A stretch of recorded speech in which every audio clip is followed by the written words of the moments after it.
x and y are two complex numbers such that mod x is equal to mod y is equal to 1. So రెండు complex numbers ఉన్నాయి, వాటి యొక్క modulus అనేది కూడా both are equal to 1. If argument of x is equal to alpha, argument of y is equal to 3 beta. x యొక్క argument 2 alpha, y యొక్క argument 3 beta, alpha plus beta is equal to pi by 36. Then we have to find the value of x power 6 y power 4 plus 1 by x power 6 y power 4 is equal to, okay. So ఈ value అడుగుతున్నారు వాళ్ళు. Solution, so మనం ఎక్స్ని వైని Euler ఫామ్లో తీసుకుందాం. Argument of X అనేది 2 alpha అని చెప్పారు కాబట్టి దాని యొక్క యూలర్ ఫామ్, ఈ కాంప్లెక్స్ నెంబర్ యొక్క యూలర్ ఫామ్ ఈ పవర్ జనరల్గా సిస్ తీటా అన్నట్లయితే ఈ పవర్ ఐ తీటా అంటే cos theta plus i sine theta. So ఈ పవర్ ఐ ఇక్కడ ఉన్నటువంటి ఆర్గ్యుమెంట్ తీటా అని ఆర్గ్యుమెంట్ అంటారు, దాన్ని ఇలా యూలర్ ఫామ్ అంటే ఈ విధంగా ఎక్స్ప్రెస్ చేస్తారు. సో ఇక్కడ ఆర్గ్యుమెంట్ 2 alpha కాబట్టి ఈ పవర్ ఐ 2 alpha.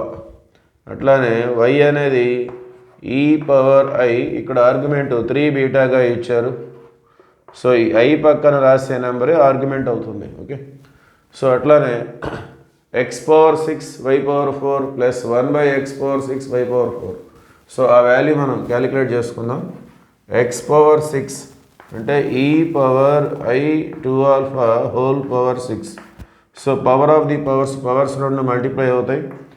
ఈ పవర్ ఐ ఇంటూ 2 6 12 alpha. అట్లానే y power 4 is equal to e power i 3 beta whole power 4. So 3 4 మళ్ళీ 12 వస్తుంది, e power i 12 beta. So ఇప్పుడు ఈ రెండు మనం మల్టిప్లై చేసుకుందాం. X power 6 into y power 4, okay, that is equal to, ఈ రెండు మల్టిప్లై అయితే రెండు కూడా బేసెస్ ఈక్వల్ మల్టిప్లికేషన్లో ఉంటాయి కాబట్టి పవర్స్ మనం యాడ్ చేసుకోవచ్చు. ఈ power i 12 alpha plus I 12 beta. So I అనేది కామన్ తీస్తే, అలానే 12 కూడా కామన్ తీస్తే మనకి 12 ఇంటూ ఆల్ఫా ప్లస్ బీటా వస్తుంది. ఈ రెండు కూడా మల్టిప్లై అవుతున్నాయి కాబట్టి బేసెస్ ఈక్వల్, పవర్స్ యాడ్ చేసుకున్నాం. ఇందులో ఐ అనేది కామన్, 12 అనేది కామన్, ఓకే. సో వాళ్ళు ఆల్ఫా ప్లస్ బీటా అనేది పై బై 36 ఇచ్చారు. సో దాన్ని మనం సబ్స్టిట్యూట్ చేసినట్లయితే e power i 12 into pi by 36, 12 1 12 3. So ఫైనల్గా ఇది ఈ power i pi by 3.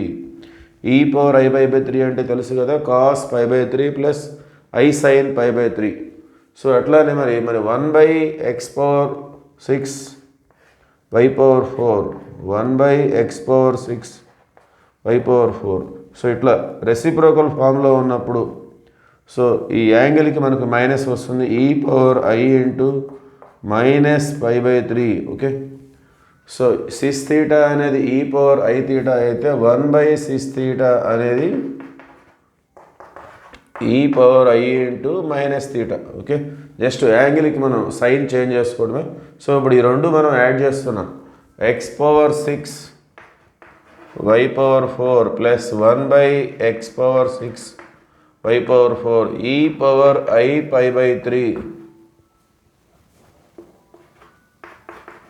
E power minus i pi by 3.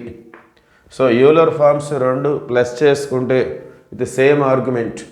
So మనకి 2 కాస్ తీటా వస్తుంది, మైనస్ చేసుకుంటే మైనస్ 2 ఐ సైన్ తీటా వస్తుంది, ఓకే. సో ఈ ప్లస్లో ఉన్నాయి కాబట్టి ఈ పవర్ ఐ పై బై 3 అంటే cos pi by 3 plus i sine pi by 3. ఇక్కడేమో cos pi by 3 minus i sine pi by 3. So i sine pi by 3 అనేది cancel అయిపోయి 2 cos pi by 3 we get, okay.